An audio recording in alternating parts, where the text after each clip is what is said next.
Hello, everyone. I welcome you at the YouTube channel of Advanced Multiple Incorporation. Advanced Multiple Incorporation actually is a knowledge processing and information management institution that is located in Mississauga, Ontario, Canada. My name is Dr. Taha Naseed. I'm working as scientific executive with the Intellectual Consortium of Drug Discovery and Technology Development Incorporation. Both of these organizations are located in Mississauga, Ontario, Canada. Okay, well, I'm going to discuss my knowledge, my experience, and my research under the title of Scientific Portfolio and Development of COVID-19 Vaccine.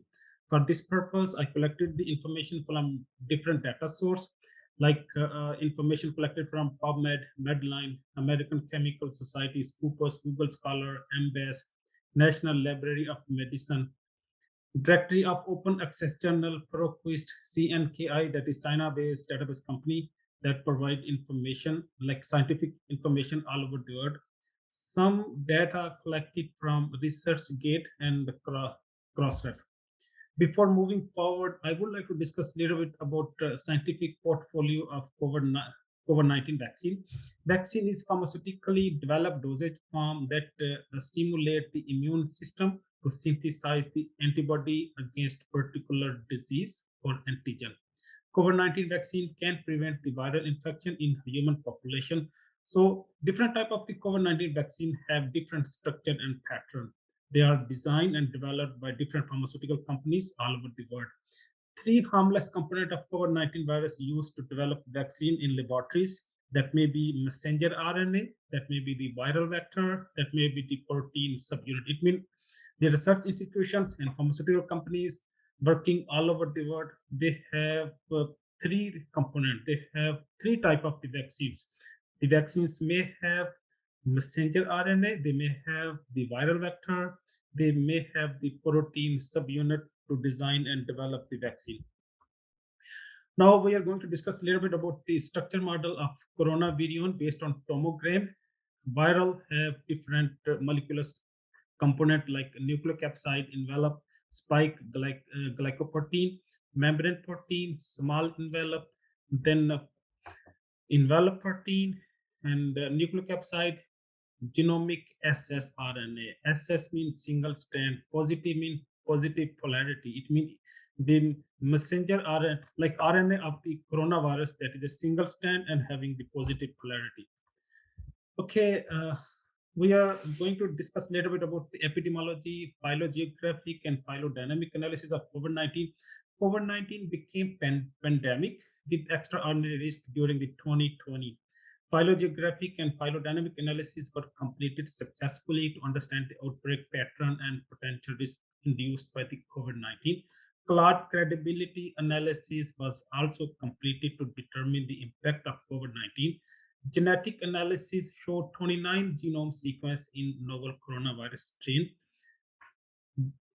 Juna Lee, that is one of the professor of biological engineering, like genetic engineering in Guangzhou, China. He reported in 2020 there are the two genomic sequence already available in GeneBank, and that are directly identified in COVID-19 RNA. Bayesian phylogeographic showed the mingling of genome with bat rhinolophus family. So the epidemiological study confirmed the source, severity, and pattern of disease. Now we are going to discuss a little bit about the scientific technology to understand the COVID-19, like its outbreak, its pattern, its epidemiology. The role of advanced molecular detection, AMD, that is one of the technology used to determine the genomic surveillance. Whole genomic sequence, that is another technology that allows scientists to study resistance, mutation, and outbreak pattern. Next generation sequencing, that is another technology used in epidemiology, that is used to track the COVID-19 variants, like different strains, different mutated strains of the COVID-19. The experts use the technologies to find, track, and stop faster than ever before in human history.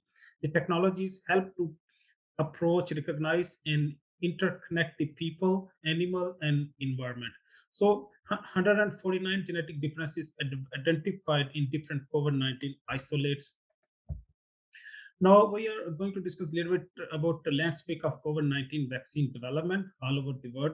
There are approximately 21% vaccines for the candidate vaccine. They are developed under the partnership in between the research institutions and pharmaceutical companies. 13% vaccines are developed under the supervision or the headship of teaching or the research institutions, and 66% are purely uh, industrial based organization that are developing this vaccine.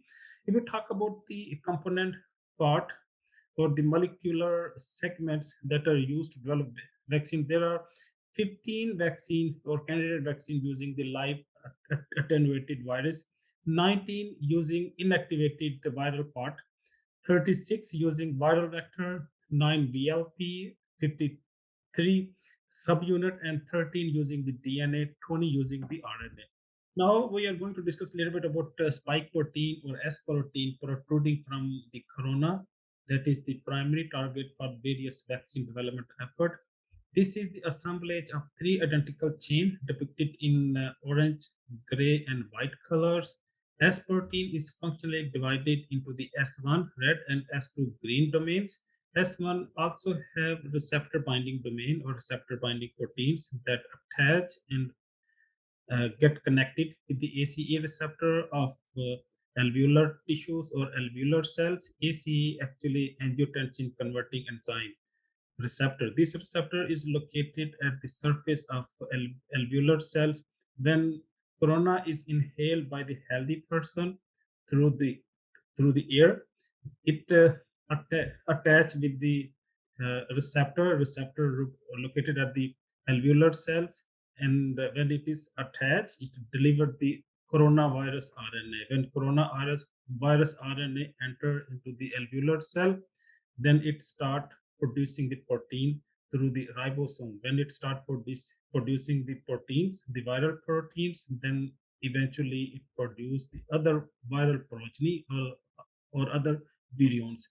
When these virions produced in sufficient quantity, they burst or break the alveolar cell, and then they infect the other alveolar cell, and eventually they produce inflammatory material, leukotriene, cytokines, histamine, prostaglandins.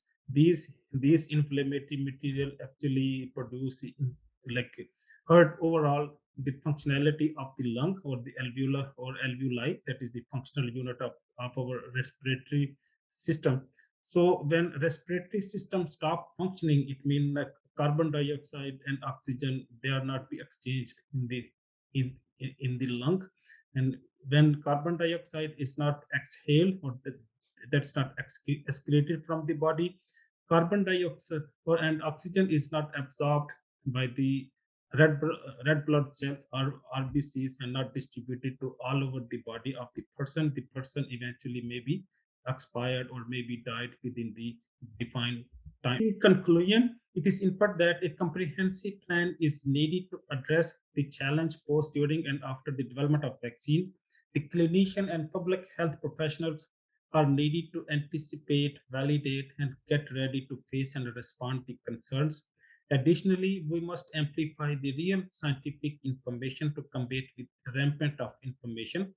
We have to demonstrate and deliver the fact regarding the safety and efficacy with full confidence to mitigate the unnecessary propaganda, and unambiguous advocacy may potentially help to prevent and control COVID-19 within the targeted or the desired time frame. Uh, at last, I would like to salutate and greet to my colleague, my team, my coworker, Sherry Bajkar, the Wolf Gang, Daniel, Terry Mill, and Robert, Arslan, Kunza, and Noreen. I also like to acknowledge this presentation to Advanced Multiple Incorporation and Intellectual Consortium of Drug Discovery Technology Development. Thank you very much for staying with me and watching the video, and see you soon. Take care. Bye now.